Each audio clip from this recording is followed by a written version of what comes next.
안녕하세요. 원프로젝트 성민석입니다.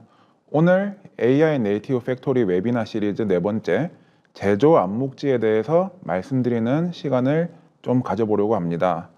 저희 제조 기업에게 찾아온 위험, 그리고 어떻게 해야 제조 운영 지능을 산업 인공지능을 이용해서 잘 축적할 수 있는지에 대해서 한 30분에서 40분 정도의 웨비나 시간을 통해 잘 말씀드려 보도록 하겠습니다.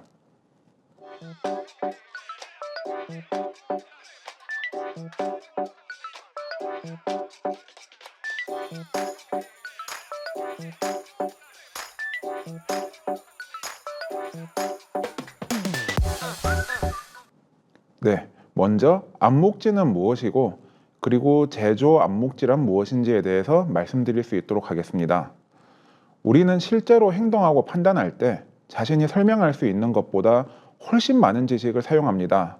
이 철학자 마이클 폴라이니는 이를 우리가 말할 수 있는 것보다 더 많이 알고 있다고 표현을 했습니다.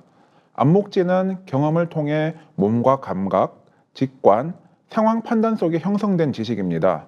대표적인 예가 자전거 타기입니다. 자전거를 탈 수 있는 사람은 몸의 중심을 움직이고 핸들을 조절하고 페달의 힘을 바꾸면서 균형을 유지합니다. 하지만 매 순간 무게중심을 몇 도 이동했고 근육을 어떻게 사용했는지 정확한 공식으로 설명하기는 어렵습니다. 자전거 타기 책을 읽는 것만으로 바로 탈 수 없는 이유도 바로 여기에 있습니다.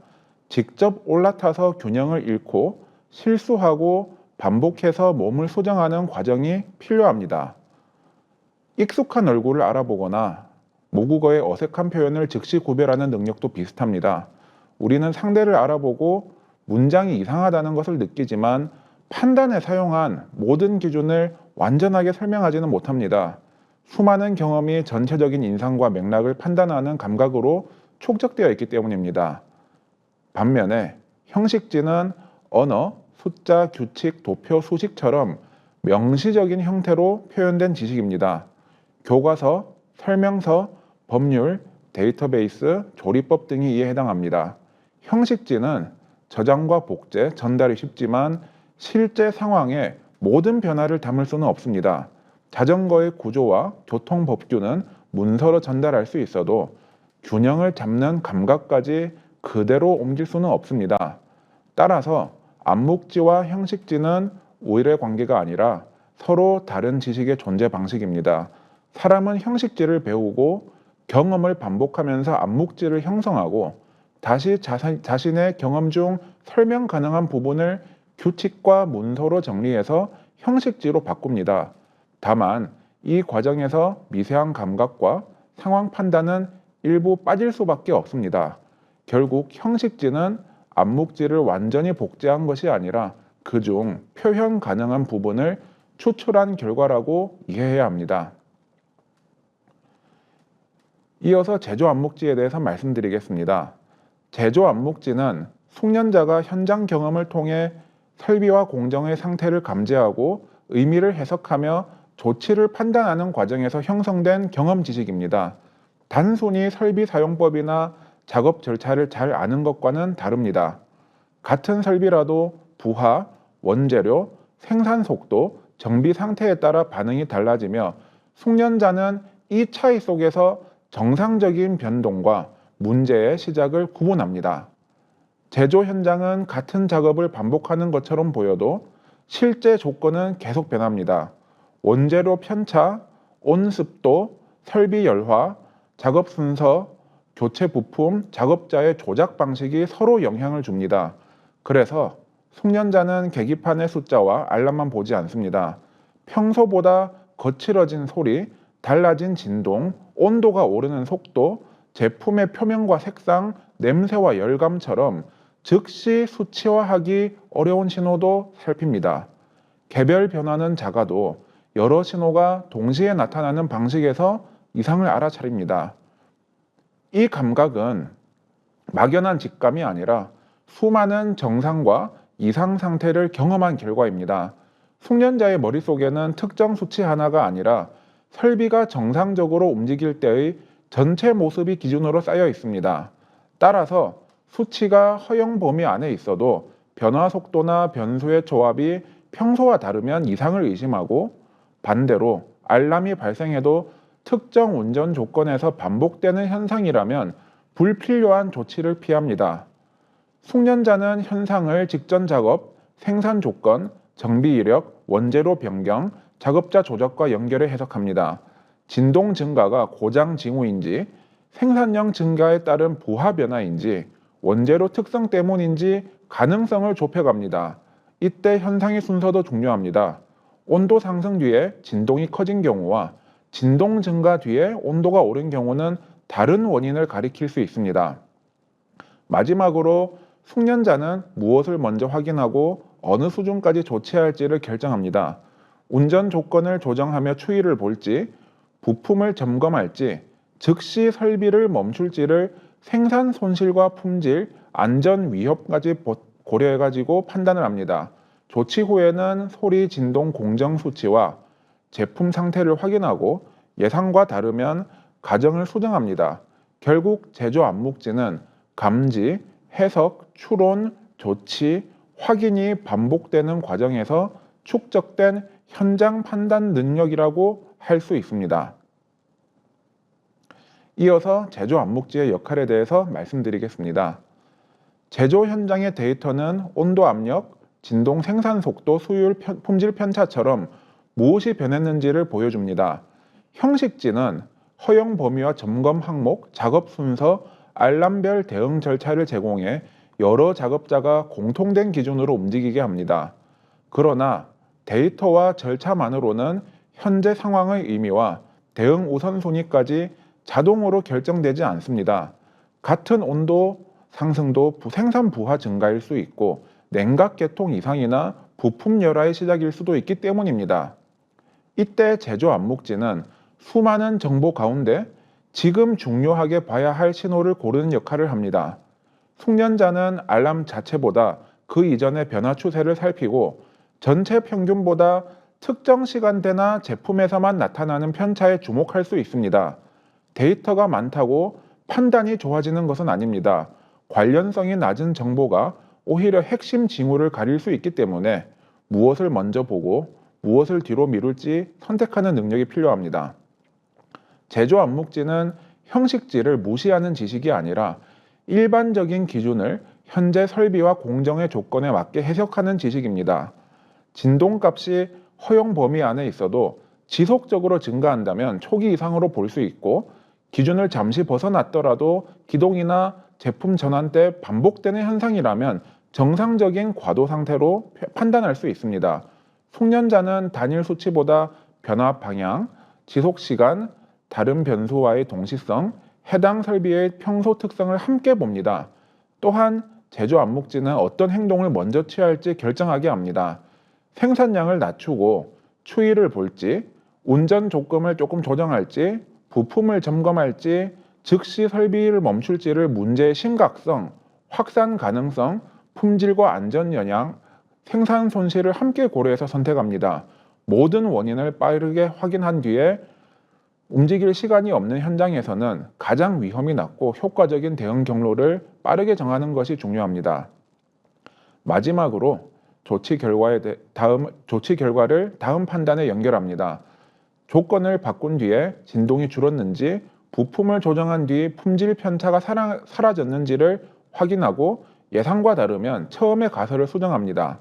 결국 데이터는 상태를 보여주고 형식지는 대응의 공통 범위를 제공하며 제조 암묵지는 무엇을 주목하고 어떻게 해석하며 어떤 행동을 선택할지를 결정합니다. 여기까지 제조 암묵지와 이 암묵지에 대해 가지고 말씀드렸습니다.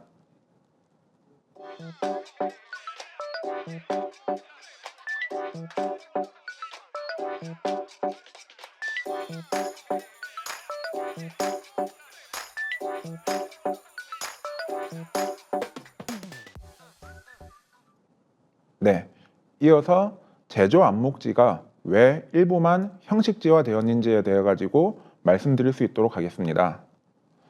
제조업에서 암묵지를 형식지로 바꾸려는 노력은 오래전부터 이어져 왔습니다. 제가 취업하기 이전에 옛날에 대우조선해양이라든지 또는 정말 옛날에 나왔던 신문 기사 같은 데서도 형식지로 암묵지를 바꾸는 작업이 1980년대, 90년대에도 있어 왔음을 볼 수 있습니다.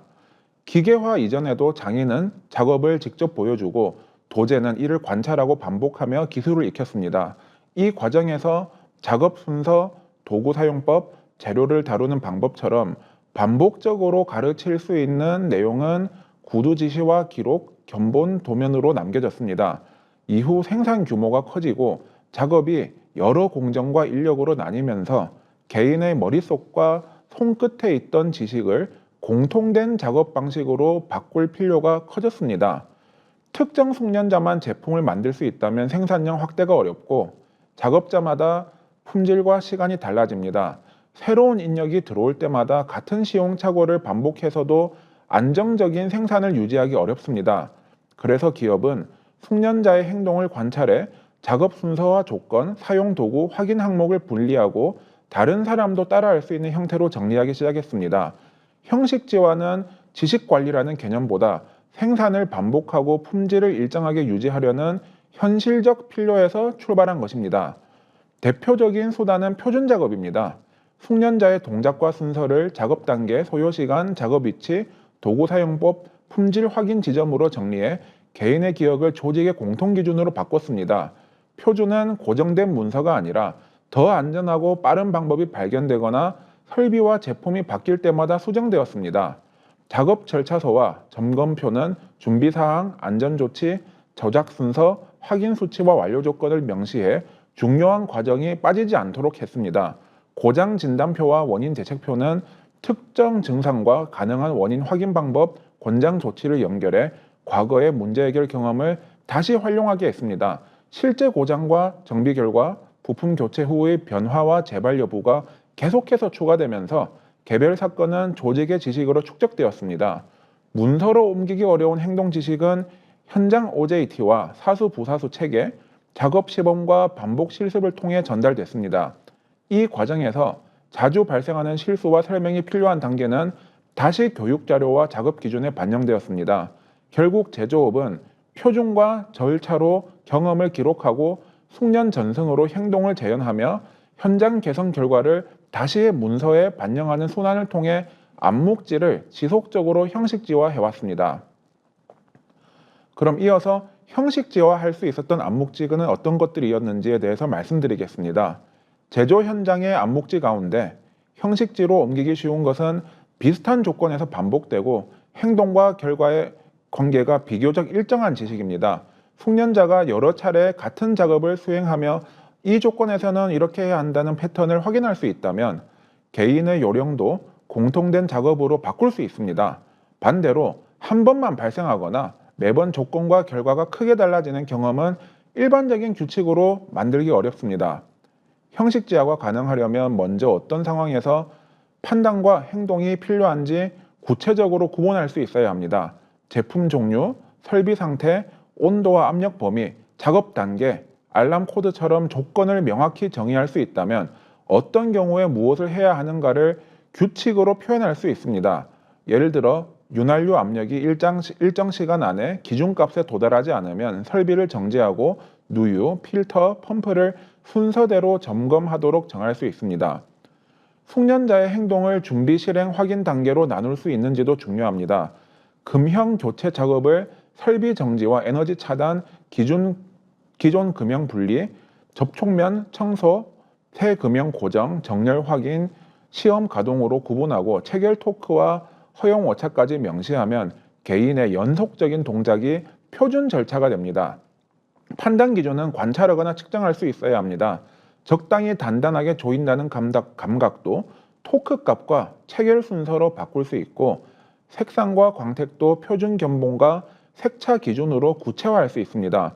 또한 조치 전후의 상태를 비교해 행동의 효과를 확인할 수 있어야 합니다. 공구 교체 후에 품질이 반복적으로 회복된다면 사용시간, 진동, 표면 거칠기를 교체 기준으로 정할 수 있습니다. 예외 역시 제한적이거나 유형별로 관리할 수 있어야 합니다. 일반 정지, 정비 후 정지, 비상 정지처럼 상황을 나누고 각각의 재가동 절차를 정의하는 방식입니다. 결국 반복되는 조건을 찾고 행동을 단계로 분해하며 판단과 결과를 측정 가능한 기준으로 바꿀 수 있을 때 제조 암묵지는 작업 표준과 점검표, 설정 기준, 고장 대응 규칙과 교육 내용으로 형식지화될 수 있습니다. 그렇다면 형식지화하기 어려웠던 암묵지는 어떤 것들이 있는지 말씀드리겠습니다. 제조 현장에서 형식지화하기 어려웠던 암묵지는 하나의 신호를 하나의 원인과 대응으로 연결하기 어려운 지식입니다. 설비와 공정의 상태는 온도, 압력, 유량, 속도, 부하, 원재료, 주변 환경, 정비 이력이 동시에 작용한 결과로 나타납니다. 따라서 특정 값이 올랐다는 사실만으로 이상 여부를 판단할 수 없고 어떤 운전 조건과 생산 레시피에서 발생했는지를 함께 봐야 합니다. 같은 펌프라도 저부하, 정격 운전, 기동과 정지 과정에서 정산 진동과 전류가 다릅니다. 같은 생산 설비도 제품별 레시피에 따라 온도와 압력, 속도와 유지 시간이 달라집니다. 한 제품에서는 정상인 진동이 다른 제품에서는 이상일 수 있기 때문에 단일 기준값만으로는 실제 상황을 충분히 설명하기 어렵습니다. 복합적인 문제는 개별 변수보다 여러 변수의 관계가 달라질 때 나타나기도 합니다. 온도, 압력은 각각 허용 범위 안에 있지만 두 값의 조합이 평소와 다르거나 전류 증가와 생산 속도 저하, 품질 흔들림이 동시에 발생하는 경우입니다. 숙련자는 변화의 방향과 순서를 함께 보지만 이를 모두 규칙으로 만들면 경우의 수가 급격히 늘어나고 현장은 계속 새로운 조합을 만들어낼 수밖에 없습니다. 소리, 촉감, 냄새, 미세한 진동처럼 측정되지 않은 감각 신호도 큰 한계였습니다. 숙련자는 흔히 설비 소리의 음색과 반복 주기, 손으로 느껴지는 진동 방향, 제품 이송감의 변화를 함께 판단하지만 작업 일지에는 흔히 이상 소음 발생 정도만 남습니다. 당시에 실제 소리와 진동 파형, 전류 변화가 연결되지 않으면 다음 작업자가 같은 판단을 재현하기 어렵습니다. 정보가 여러 시스템에 분리된 점도 문제였습니다.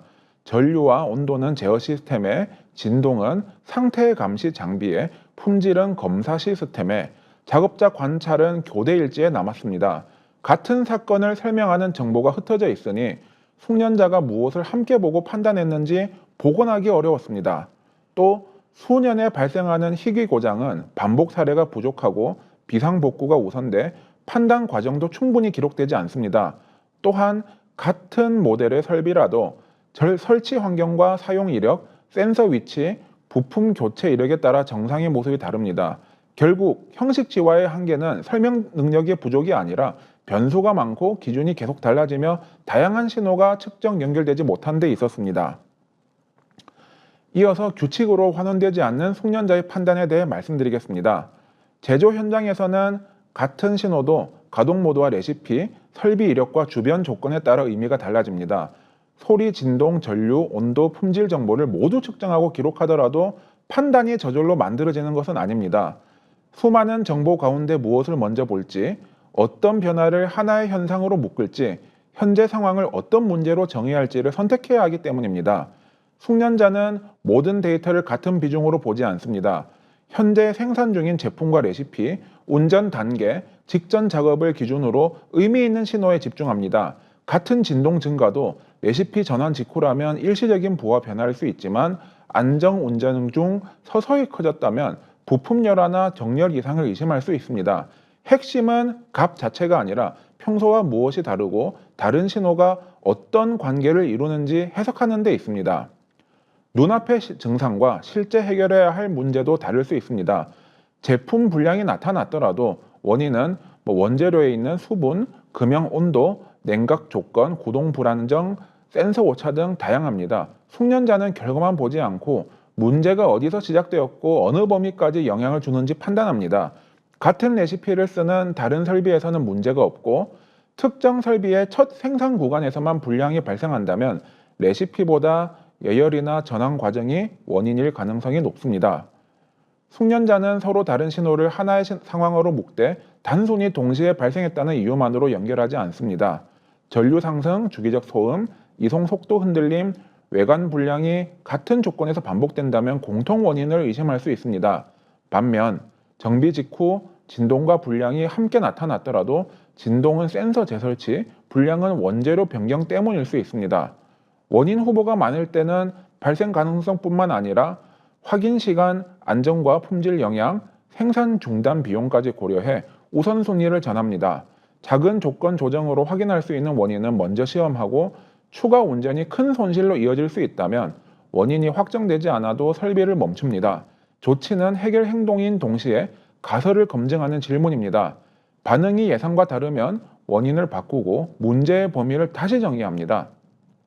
전통적인 기록은 주로 현상, 최종 원인, 조치와 정상화 결과만 남겼습니다. 그러나 왜 특정 신호를 중요하게 봤는지, 어떤 비교로 문제를 정의했고 어떤 가설을 제외했는지는 충분히 기록되지 않았습니다. 깊은 제조 암묵지는 정답을 많이 기억하는 능력이 아니라 충분한 차이를 찾아 상황을 구성하고 설비의 반응에 따라 판단을 계속 수정하는 능력입니다. 여기까지 제조 암묵지는 왜 일부만 형식지화되었는지에 대해서 말씀드렸습니다.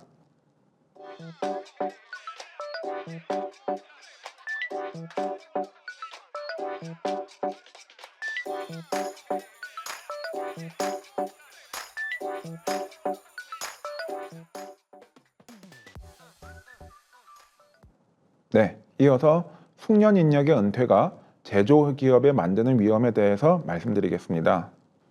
명장과 장기 근속 기술자의 은퇴는 단순히 숙련 인력 한 명이 줄어드는 일이 아닙니다. 제조 기업은 오랜 기간 설비와 공정을 운영하며 쌓은 판단 능력의 상당 부분을 시스템이 아니라 사람에 저장해 왔습니다. 설비 사양과 작업 절차는 문서에 남아 있어도 어떤 신호를 이상으로 봐야 하는지, 여러 가능성 가운데 무엇부터 확인해야 되는지, 정상 운전으로 되돌리기 위해 어느 조건을 어떻게 조정해야 하는지는 특정 숙련자의 경험에 의존하는 경우가 많습니다. 이 지식은 단순한 작업 요령이 아니라 예측하기 어려운 상황에서도 현장을 계속 움직이게 하는 운영 능력입니다. 평상시에는 표준 작업과 자동화 시스템만으로 생산이 유지되지만 새로운 제품과 레시피가 투입되거나 여러 조건이 동시에 흔들리면 정해진 절차만으로 대응하기 어렵습니다. 이때 숙련자는 데이터를 해석하고 문제의 범위를 좁히며 생산과 품질을 안정시키는 실질적인 판단 주체가 됩니다. 제조 운영 지능은 특히 예외 상황에서 드러납니다. 알람 없이 설비 소리가 달라지거나 모든 설정 값이 허용 범위 아닌데도 품질이 흔들리는 경우입니다. 숙련자는 과거의 유사한 사건과 현재 상황을 비교해 어떤 가동 모드에서 비슷한 현상이 있었는지, 당시 무엇을 확인했고 어떤 조치가 효과가 없었는지까지 연결합니다. 작업 일지에는 최종 조치만 남아도 숙련자의 기억에는 문제 전의 미세한 변화와 시행착오가 함께 남아 있습니다. 공정의 작은 흔들림을 조기에 바로잡는 능력도 중요합니다. 품질 기준을 벗어나지는 않았지만 값이 어느 한쪽으로 이동하거나 설비 반응이 불안정해지는 중간 상태에서 숙련자는 본격적인 불량이나 정지 전에 조건을 미세하게 조정합니다. 이런 개입은 공식적인 사건으로 기록되지 않지만 공정이 매일 안정적으로 유지되는데 크게 기여하고 있는 게 현실입니다. 문제는 문서의 결과는 남아도 판단의 경로는 잘 남지 않는다는 점입니다. 왜 특정 신호를 중요하게 봤는지, 어떤 가설을 먼저 검토했고 다른 가능성을 제외했는지는 기록에서 사라집니다. 숙련자가 재직할 때는 후배가 질문하고 현장에서 판단 과정을 배울 수 있지만 은퇴 후에는 되묻고 교정받을 사람이 사라집니다. 결국 기업은 운영 지능을 조직의 자산으로 소유한 것이 아니라 특정 개인이 기억하고 판단할 수 있는 동안 빌려 쓰고 있었을 수 있습니다. 평상시에는 공백이 보이지 않지만 새로운 이상이 발생하는 순간 데이터와 알람은 남아 있어도 무엇부터 확인해야 할지 결정할 사람이 없어집니다. 숙련자의 퇴직은 인력 명단의 변화가 아니라 예외 대응과 공정 안정화의 지능이 조직 밖으로 이동하는 사건입니다. 이어서 품질 설비 생산 문제의 누적에 대해서 말씀드리겠습니다. 숙련자가 현장을 떠났다고 해서 생산이 즉시 멈추는 것은 아닙니다. 기존 설비와 표준 작업, 익숙한 제품과 레시피가 유지되는 동안에는 정해진 절차만으로 생산을 계속할 수 있습니다. 그러나 제조 현장의 문제는 정상과 고장 사이에서 서서히 진행됩니다. 불량률이 아직 관리 기준 안에 있어도 조금씩 증가하거나 특정 가동 모드에서만 설비 반응이 흔들리는 중간 상태가 존재합니다. 과거에는 숙련자가 이런 변화를 조기에 발견해 조건을 미세하게 조정했지만 그 개입이 사라지면 문제는 사고로 바로 드러나지 않고 공정 내부에 축적됩니다. 가장 먼저 나타나는 것은 원인을 특정하기 어려운 품질 문제입니다. 동일한 레시피에서도 특정 시간대나 원재료 로트에서만 분량이 늘고 치수와 외관이 허용 범위 안에서 계속 흔들릴 수 있습니다. 원인을 구분하지 못하면 작업자는 온도, 압력, 냉간 시간을 차례로 바꾸며 대응합니다. 분량이 잠시 줄어도 실제 원인이 원재료 수분이나 예열 상태에 있다면 다른 조건에서도 다시 발생합니다. 설정값만 반복해서 바뀌면서 공정 기준은 더 불안정해지고 같은 문제를 겪고도 해결 경험은 조직에 축적되지 않습니다. 설비 문제도 작은 이상을 제때 구분하지 못하면 복합 고장으로 확대됩니다. 윤활 상태 변화, 정렬 오차, 부하 증가와 냉각 성능 저하가 함께 작용하면 진동과 온도, 전류가 동시에 흔들립니다.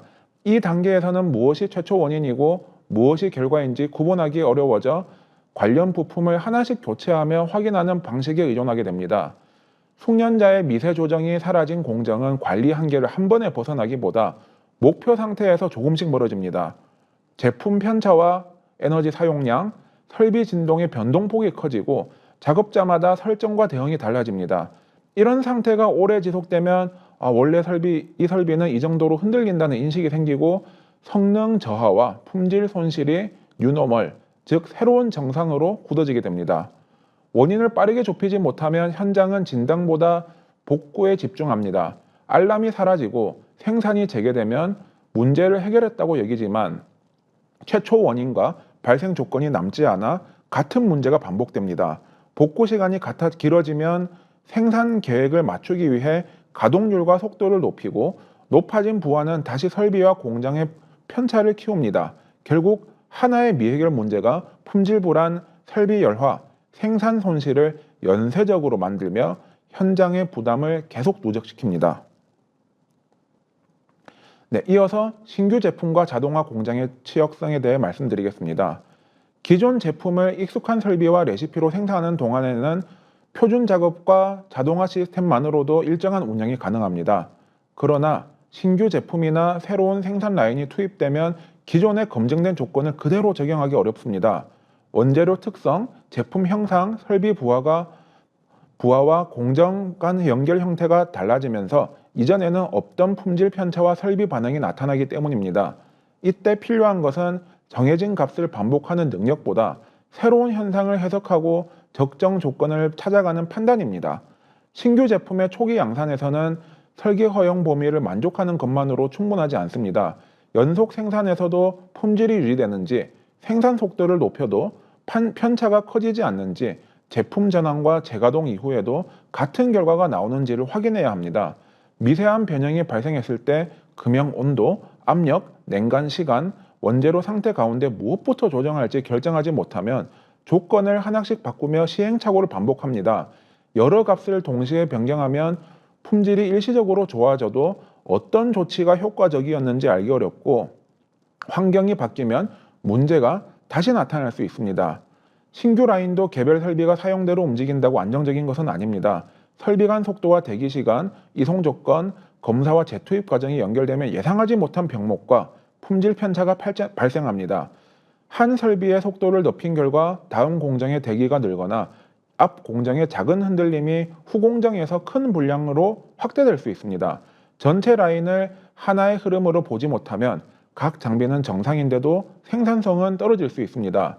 자동화는 정상 조건이 명확하고 작업이 반복될 때 높은 생산성과 일관성을 제공합니다. 하지만 설계 당시 정의되지 않은 상황을 스스로 문제로 해석하지는 못합니다.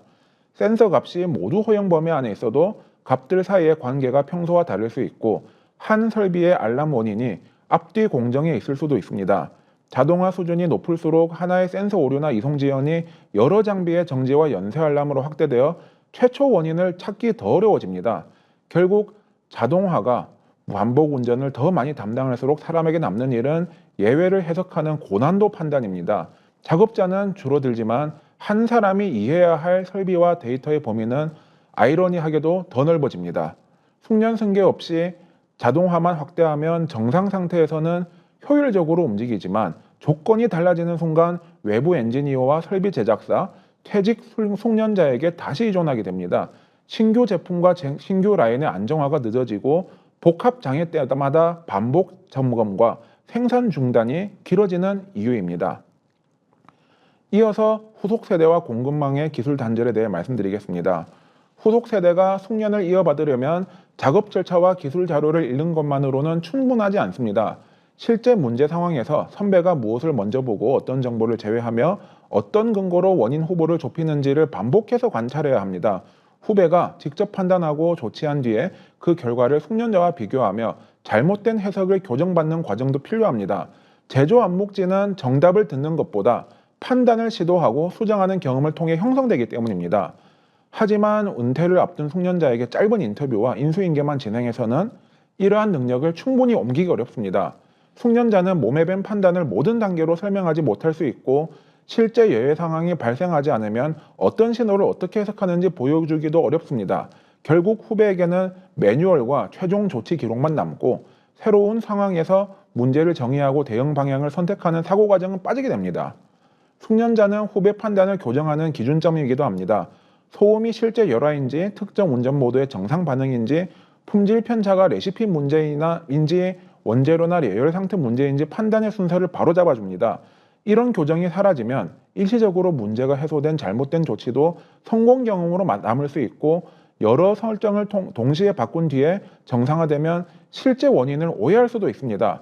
잘못 학습된 경험은 다시 다음 세대로 전달될 위험도 있습니다. 세대 간 전승에는 함께 사건을 경험하고 후배가 판단을 주도하며 선배가 검증하는 시간이 필요합니다. 특히 희귀 고장과 복합 품질 문제는 수년간 함께 근무해야 전승 기회가 생깁니다. 중간 승령층이 부족한 조직에서는 고경력자의 경험을 받아 다시 가르칠 사람이 없어 숙련이 생성되고 이어지는 구조 자체가 끊어집니다. 이 문제는 기업 규모와 무관합니다. 대기업도 특정 라인과 설비 전체의 맥락을 이해하는 사람은 제한적이며 여러 부서의 데이터와 전문가가 남아 있어도 이를 하나의 문제로 연결하는 능력은 소수에게 집중될 수 있습니다. 더 나아가 한 기업의 기술 단절은 품질 불안, 납기 지연, 생산 차질을 통해 공급망 전체로 확산됩니다. 완제품 기업, 부품사, 장비사가 각자 보유한 정보를 연결하던 숙련자가 사라지면 같은 문제를 매번 처음부터 설명하고 추적해야 됩니다. 결국 기술 단절은 한 사람의 퇴직이 아니라 세대와 기업을 넘어 문제 해결 능력이 함께 약해지는 현상입니다. 이어서 뒤늦게 나타나는 경쟁력 저하에 대해 말씀드리겠습니다. 숙련 지식의 소멸은 핵심 기술자가 은퇴하는 순간 곧바로 대규모 생산 차질로 나타나지 않을 수 있습니다. 기존 제품과 설비 안정화된 레시피와 작업 표준이 남아있어 일정 기간은 이전과 비슷하게 생산할 수 있기 때문입니다. 생산량과 가동률도 단기적으로는 큰 변화가 없어 조직은 공백이 충분히 대체됐다고 판단하기 쉽습니다. 하지만 숙련자가 일상적으로 수행하던 미세 조정과 사전 대응이 사라지면 작은 손실이 반복되기 시작합니다. 품질 기준은 넘지 않더라도 편차가 커지고 설비 이상을 확인하는 시간과 시험 생산이 늘어납니다. 각각은 사소해 보여도 여러 공정과 사업장에서 장기간 반복되면 제조 원가와 생산 대응력을 서서히 약화시킵니다. 이 공백은 불량 재작업, 선별, 비교액 정지, 긴급 부품 교체로 이어집니다. 원인을 정확히 좁히지 못해 관련 부품을 여러 개 바꾸고 생산 손실을 만회하기 위한 추가 근무와 긴급 운송, 외부 기술 지원 비용도 늘어납니다. 검사 항목과 샘플 수, 재고와 예비 부품까지 증가하지만 이러한 비용은 생산비, 품질비, 정비비와 물류비에 흩어져 잘 드러나지 않습니다. 제품은 계속 생산되지만 같은 품질과 납기를 유지하기 위해 더 많은 자원을 쓰는 구조로 바뀌는 것입니다. 품질도 평균 수준보다 일관성이 먼저 흔들립니다. 원재료 로트, 작업조, 계절, 레시피 전환에 따라 결과 편차가 커지면 고객은 제조 안정성을 낮게 평가합니다. 품질 기준이 강화되거나 공차가 좋은 신제품이 투입되면 기존에는 보이지 않던 편차가 고객 클레임과 추가 승인 절차로 이어질 수 있습니다. 내부 판단 능력이 약해지면 설비 제작사, 외부 정비업체와 퇴직 기술자에게 의존하게 됩니다. 외부 지원으로 생산은 복구할 수 있지만 문제 해결 과정이 내부에 남지 않으면 다음에도 같은 의존이 반복됩니다. 신규 제품과 신규 사업장에서도 과거 경험을 활용하지 못해 초기 불량과 시험 횟수, 고객 승인 기간이 늘어나고 수주 기회까지 놓칠 수 있습니다. 결국 숙련 지식의 손실은 작은 원가 상승과 품질 편차, 복구 시간 증가가 수년간 누적되며 가격 경쟁력, 고객 신뢰, 납기 대응력, 신제품 출시 속도를 동시에 떨어뜨립니다. 반대로 경험과 판단을 계속 축적하는 기업은 문제를 겪을수록 더 빠르고 정확해집니다. 은퇴 직후에는 비슷해 보였던 기업들도 시간이 지나면 단기간에 설비 투자나 인력 충원으로 좁히기 어려운 구조적 경쟁력 차이를 갖게 됩니다. 여기까지 숙련 인력의 은퇴가 제조기업에 만드는 위험에 대해서 말씀드렸습니다.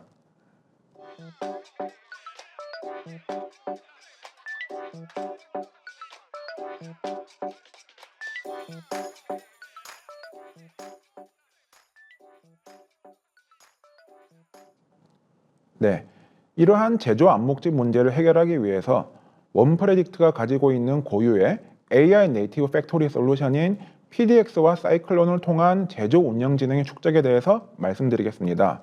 들어가기에 앞서 저희가 PDX가 어떤 제품인지에 대해서 잠시 소개드릴 수 있는 영상을 감상할 수 있도록 하겠습니다.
네, 그럼 이어서 PDX와 사이클론을 통한 제조 운영 진행의 축적에 대해 말씀드리겠습니다.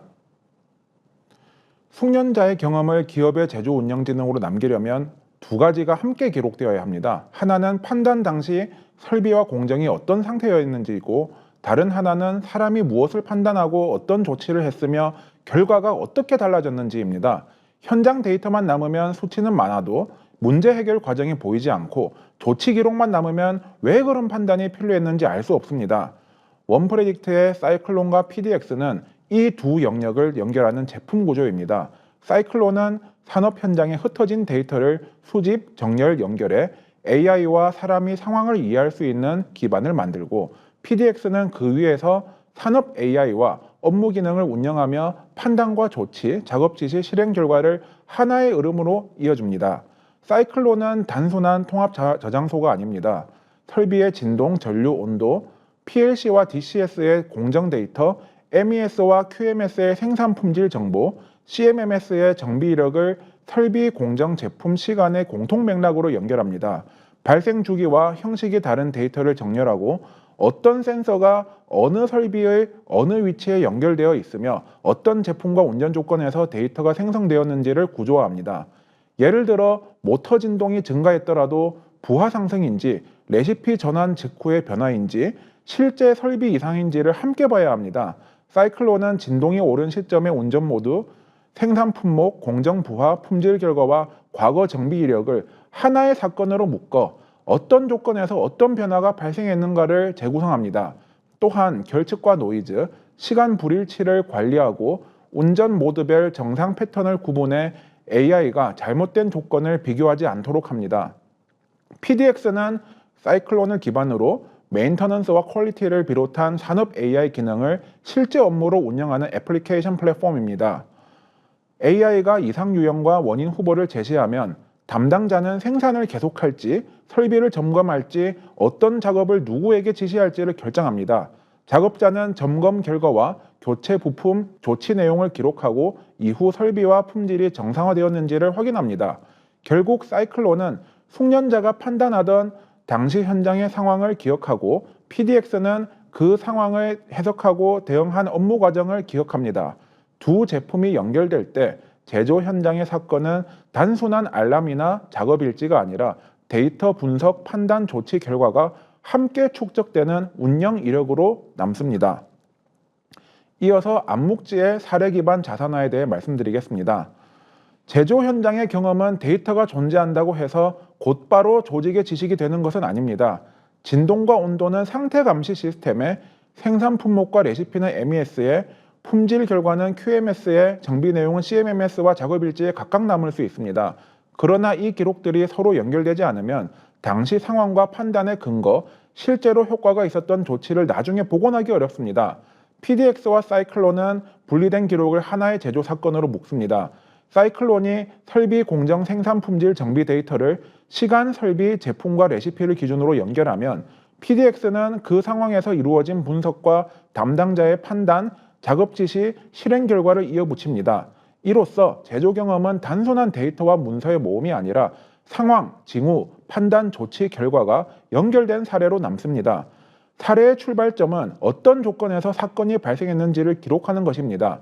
같은 진동 증가라도 어떤 제품을 생산했는지, 어떤 가동 모드와 부하였는지, 직전 정비와 부품 교체가 있었는지에 따라 의미가 달라집니다. 사이클론은 회전수, 전류 온도, 생산 품목, 정비 이력을 함께 묶어 단편적인 알람을 구체적인 현장 맥락으로 바꿔줍니다. 다음으로 무엇이 평소와 달랐는지를 남겨야 합니다. 기준값을 넘은 알람뿐 아니라 허용 범위 안에서 나타난 증가 추세, 여러 신호가 변환 순서와 조합도 중요합니다. 진동이 먼저 증가하고 전류와 품질 편차가 뒤따랐다면 다음 유사 사건에서도 같은 변화 관계를 비교할 수 있습니다. 판단 과정에는 최종 원인뿐만 아니라 어떤 정보를 중요하게 받고 어떤 원인을 우선 검토했으며 어떤 가설을 제외하거나 수정했는지가 포함됩니다. PDX의 이 과정이 남으면 조직은 부품 교체 결과뿐 아니라 확인 범위를 어떻게 좁혔는지도 다시 활용할 수 있습니다. 조치 역시 순서와 결과가 함께 기록되어야 합니다. 운전 속도 조정, 설비 점검, 부품 교체 이후 진동과 품질이 실제로 회복됐는지 사이클론의 후속 데이터로 검증합니다. 효과가 없었던 조치도 남겨야 같은 시행착오를 줄일 수 있습니다. 이후 유사한 문제가 발생하면 담당자는 현재 조건과 과거 사례의 공통점과 차이를 비교하며 진단을 시작할 수 있습니다. 과거 사례를 정답처럼 복사하는 것이 아니라 적용 가능한 판단과 조치를 선별하는 것입니다. 결국 PDX와 사이클론은 한 번의 문제 해결 경험을 소멸성 기록으로 끝내지 않고 다음 사건에서 다시 참조하고 검증할 수 있는 조직의 운영 지식으로 전환합니다. 이어서 설명하기 어려운 암묵지의 부분적 학습에 대해 말씀드리겠습니다. 숙련자는 설비를 보며 평소 소리와 다르다, 진동이 거칠어졌다, 계속 운전하면 문제가 생길 것 같다고 판단하지만 자신이 정확히 무엇을 근거로 그렇게 느꼈는지 모두 설명하지 못할 수 있습니다.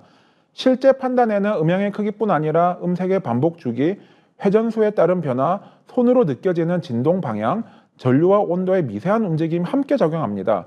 오랜 경험으로 거의 직관적으로 이루어지는 판단이기 때문에 이를 문장이나 단일 규칙으로 완전히 풀어내기 어렵습니다. 그러나 판단 당시 데이터는 그 직관의 흔적이 남을 수 있습니다. 숙련자가 소리가 무겁다고 느낀 시점에는 특정 주파수 대역의 에너지가 증가했을 수 있고, 진동이 평소와 다르다 판단한 순간에는 크기보다 파형의 반복성이나 주파수 성분의 관계가 변했을 수 있습니다. 여기에 전류 변동과 온도 상승 속도, 설비 부하의 변화까지 함께 나타난다면 숙련자가 감지한 상태를 여러 데이터의 조합으로 표현할 수 있습니다. 이 패턴을 AI가 학습하려면 센서 데이터만 많이 모아서는 부족합니다. 어떤 구간이 정상인지, 언제 숙련자가 이상을 의심했는지, 실제 점검 결과가 무엇이었는지를 연결해야 합니다. 전문가의 판정은 단순한 정답표가 아니라 데이터의 현장 의미를 부여하는 기준입니다. 여러 사례에서 베어링 이상 의심이나 정렬 이상 가능성이라는 판정과 실제 정비 결과가 반복해서 연결되면 AI는 숙련자가 말로 설명하지 못한 공통 특징을 찾아낼 수 있습니다. 이때 중요한 것은 한 가지 신호가 아니라 멀티모달 패턴입니다. 진동은 정상 범위여도 음향이 거칠어지고 전류 변동이 커지며 온도가 빠르게 오를 수 있습니다. 설비 데이터 변화는 작지만 제품 영상의 미세한 결함과 품질 분산이 함께 커질 수 있습니다. 사이클론은 진동, 음향, 전류, 온도, 영상, 품질 데이터를 설비와 시간, 가동 모드와 레시피의 맥락으로 연결하고, PDX는 전문가의 판정과 조치 실제 결과를 축적합니다. 다만 AI가 숙련지 암묵지 전체를 복제하는 것은 아닙니다. 측정되지 않은 감각과 희귀 사건, 안전과 생산을 함께 고려해 종합 판단까지 하기에는 모두 학습하기는 쉽지는 않습니다. 그러나 반복되는 전문가 판단과 데이터 특징이 축적된다면 암묵지는 재현 가능한 패턴으로 전환될 수 있습니다. 이는 직관을 단순한 규칙으로 대체하는 것이 아니라 직관이 작동했던 데이터상의 흔적을 다음 판단에서 다시 활용할 수 있게 만드는 과정입니다. 이어서 AI를 이용한 후배 숙련과 전사 확산에 대해 말씀드리겠습니다. 후배 기술자의 숙련은 매뉴얼을 읽거나 선배의 최종 저치를 전달받는 것만으로 형성되지 않습니다. 이상 상황에서 무엇을 먼저 보고 어떤 원인을 우선 검토하며 설비와 공정의 반응에 따라 판단을 어떻게 수정하는지를 반복적으로 경험해야 합니다. 그러나 복합 고장과 희귀한 품질 문제는 자주 발생하지 않고 숙련자가 은퇴한 뒤에는 당시 판단을 질문하고 교정받을 기회도 사라집니다. PDX와 사이클론에 축적된 사례는 이러한 한계를 보완합니다. 후배 기술자는 과거 사건의 최종 원인만을 보는 것이 아니라 당시의 가동 모드와 레시피, 설비 상태, 품질 편차와 정비 이력을 함께 확인할 수 있습니다. 어떤 징후가 먼저 나타났고 산업 AI와 숙련자가 무엇을 이상으로 판단했으며 어떤 점검과 조치를 거쳐 원인을 좁혔는지도 따라갈 수 있습니다. 과거의 문제 해결 과정을 학습 사례로 경험하는 것입니다. 새로운 이상이 발생하면 현재 상황과 유사한 사례를 비교해 판단의 출발점을 확보할 수 있습니다. 같은 설비뿐 아니라 설비 유형, 제품 가동 모드, 레시피의 징후의 조합이 비슷한 사례를 찾고 과거에 무엇을 먼저 점검했는지, 어떤 조치가 효과적이었는지를 확인합니다. 사례는 정답을 대신하는 것이 아니라 무엇을 관찰하고 어떤 순서로 검증할지를 안내합니다.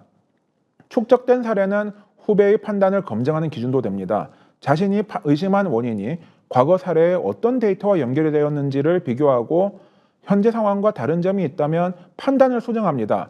조치 이후에는 사이클론의 데이터와 진동, 온도, 품질 편차가 실제로 개선되었는지를 확인하고 결과를 PDX의 업무 이력에 남깁니다. 효과가 없었다면 그 이유와 다음 판단 과정까지 축적됩니다. 이렇게 경험이 공통된 구조로 쌓이면 소유 주체도 개인에서 조직으로 바뀌게 됩니다. 생산 품질 정비 담당자는 동일한 사건의 데이터와 업무 이력을 함께 보고 부서별로 나뉘었던 경험을 하나의 문제 해결 지식으로 통합할 수 있습니다. 한 설비에서 검증된 경험은 유사한 다른 설비와 사업장에도 활용됩니다. 다만 조치를 그대로 복사하는 것이 아니라 설치 환경, 운전 시간, 센서 위치, 제품과 부하 조건의 차이를 비교해 적용 가능한 부분이 선별되어야 합니다.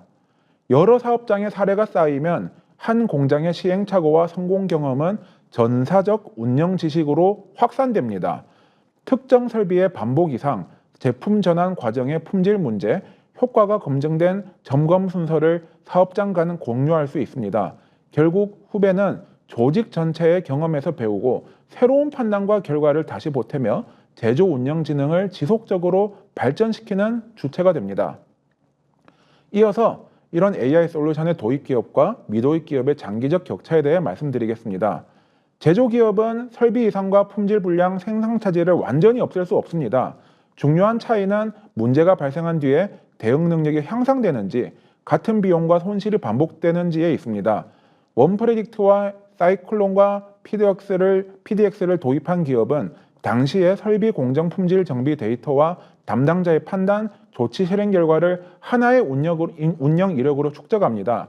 한 번의 문제 해결이 생산 복구로 끝나지 않고 다음 사건의 탐지와 진단, 조치 시간을 줄이는 지식으로 남는 것입니다. 반면 이러한 구조가 없는 기업에서는 데이터와 작업 기록이 서로 다른 시스템과 문서에 흩어집니다.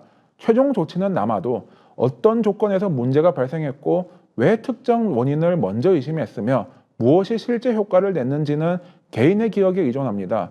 숙련자가 이동하거나 퇴직하면 과거에 해결한 문제도 다시 처음부터 분석해야 됩니다. 이 차이는 먼저 설비 KPI에서 나타납니다. 도입 기업은 사례가 쌓일수록 이상을 더 일찍 인지하고 점검 범위를 빠르게 좁혀 비계획 정지와 평균 복구 시간을 줄입니다. 반복 고장의 원인과 결과를 연결해 정비 기준을 개선하고 불필요한 부품 교체와 예방 정비도 줄일 수 있습니다. 반면 미도입 기업은 설비가 멈춘 뒤 관련 부품을 순차적으로 확인하는 방식에 머물며 정지 시간과 비용의 변동이 커집니다. 품질과 제조 원가의 차이도 누적됩니다. 도입 기업은 제품과 레시피, 설비 상태, 품질 결과를 연결해 불량이 반복되는 조건을 찾고 검증된 조치를 재사용합니다. 초도 합격률은 높아지고 불량 폐기, 재작업과 선별 비용은 줄어듭니다.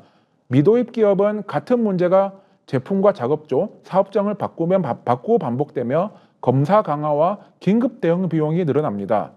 운영 지식이 축적되면 생산 계획의 신뢰도와 납기 대응력도 높아집니다. 돌발 정지와 재작업이 줄어 잔업, 특근, 안전 재고와 긴급 운송을 줄일 수 있고 기존 사례는 신규 제품과 신규 라인의 안정화에도 활용됩니다. 시험 생산과 램프업 기간이 짧아져서 고객의 승인과 매출 발생도 앞당겨집니다. 도입 초기에는 두 기업의 차이가 크지 않을 수 있습니다. 그러나 한 기업은 사건이 생길 때마다 더 빠르게 정확해지고 다른 기업은 인력이 바뀔 때마다 경험을 잃습니다. 결국 장기 경쟁력은 어떤 설비를 보유했는가 보다 매일의 제조 경험을 지속적인 KPI 개선과 수익성 향상으로 전환시킬 수 있는가에서 갈립니다. 마지막으로 원프레딕트의 제안에 대해서 말씀드리겠습니다. 우리 원프레딕트가 제안하는 것은 설비 이상을 예측하거나 특정 업무를 디지털화하는 데 그치지 않습니다. 숙련자의 경험과 기억에 의존해온 암묵지, 즉 제조 운영 지능을 데이터, AI와 업무 과정으로 구조화해 기업이 계속 소유하고 학습하는 자산으로 전환하는 것입니다. 사이클론은 판단 당시의 설비 공정 품질 정비 데이터를 연결하고 PDX는 분석과 판단, 조치, 작업 지시와 실행 결과를 축적합니다.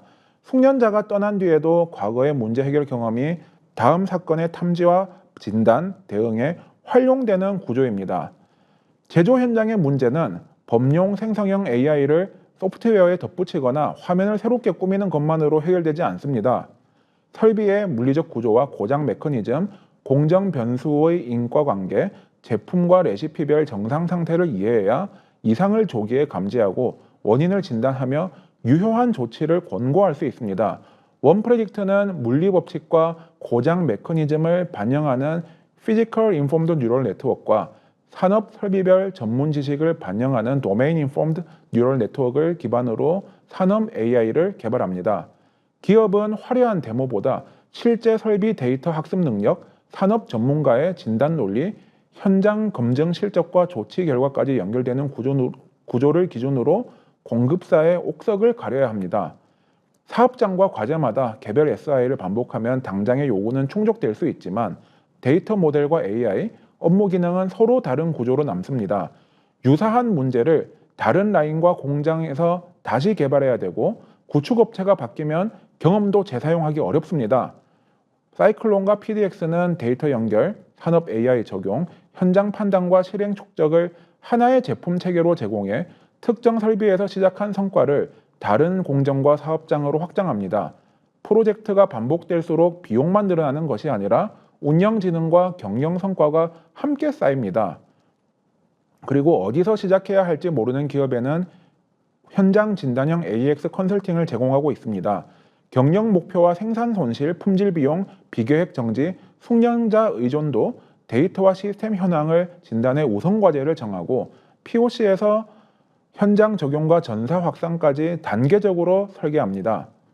그리고 중소중견기업은 중소벤처기업부 등 정부 지원 사업의 활용 가능성을 함께 검토하고 대기업은 자체 예산의 민자 사업으로 추진할 수 있습니다. 기존 SI 파트너가 있다면 원프레딕트가 산업 데이터 구조와 전문 산업 AI, PDX 기반 업무 체계를 제공하고 SI 파트너가 인프라와 대규모 구축, 변화 관리를 담당하는 협업도 가능합니다. 산업 AI 도입의 적기는 숙련자가 떠난 뒤가 아니라 아직 현장에 있을 때입니다. 지금 판단과 데이터, 조치와 결과를 연결해야 기업의 운영 자산으로 남길 수 있습니다. 암묵지, 즉 제조 운영 진흥의 단절을 막고 실제 성과와 이어지는 산업 AI를 도입하려는 수요기업 그리고 원프레딕트와 함께 산업 AX 파트너 비즈니스를 만들고 싶은 기업이라면 꼭 당사에게 연락해 주시길 바랍니다. 현장의 경험이 사라지기 전에 이를 기업이 영구히 소유하고 성장시키는 진흥으로 함께 전환하겠습니다. 오늘 AI가 움직이는 공장 AI 네이티브 팩토리 시리즈 암묵지에 대해서 어떻게 제조 운영 진흥을 AI로 남겨 회사에 계속 둘 수 있는지에 대해서 약 50분간의 세미나를 진행했습니다. 관련해서 어떻게 해야지 암묵지가 우리 회사 안에 잘 남을 수 있고 이런 암묵지를 인공지능으로 바꿔가지고 지속적으로 향상시킬 수 있는지 많은 기업분들께서 고민하고 있는 것으로 알고 있습니다. 저희 원프레딕트를 찾아주신다면 많은 도움을 드릴 수 있도록 하겠습니다. 긴 시간 웨비나를 들어주셔서 정말 감사드립니다.